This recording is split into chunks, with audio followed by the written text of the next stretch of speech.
નમસ્કાર દર્શક મિત્રો, આશા ન્યૂઝ ગુજરાતીમાં આપનું સ્વાગત છે। સમાચાર મળી રહ્યા છે કચ્છના અબડાસાથી। શ્રી રામચરિત માનસ જ્ઞાન યજ્ઞ એવં ભંડારા મહોત્સવ સદગુરુ શ્રી હરિ સાહેબ આશ્રમ ખાતે આજે ચોથા દિવસે માનું મહેરામણ ઉમટ્યું।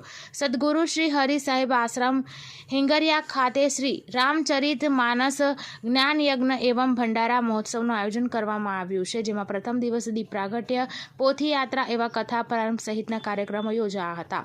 જ્ઞાન યજ્ઞના વક્તા પરમ પૂજ્ય મહામંડલેશ્વર શ્રી 1008 મહાશ્રી કંકેશ્વરી દેવજી ખોખરા હનુમાન મોરબી વ્યાસનને બિરાજી મધુર કંઠે માનસ જ્ઞાન યજ્ઞ કથાનું સમાપન કરાયું હતું। કાર્યક્રમ અંતર્ગત તારીખ 22/3/2025 થી 28/3/2025 સુધી સંતવાણીનું આયોજન કરવામાં આવ્યું છે, જેમાં સમગ્ર સંતવાણીનું સંચાલન ડૉક્ટર શ્રી નિરંજન રાજ્યગુરુ ઘોંઘાવદર દ્વારા કરવામાં આવી રહ્યું છે। આ પાવન પ્રસંગે સંતોશ્રી, મહંતશ્રીઓ તેમજ રાજકારણીઓ અને પદાધિકારીઓ તેમજ આજુબાજુના ગામના લોકો બહોળી સંખ્યામાં ઉપસ્થિત રહેશે। બ્યુરો રિપોર્ટ રમેશ ભાનુશાલી સાથે આશા ગુજરાતી ન્યૂઝ કચ્છ।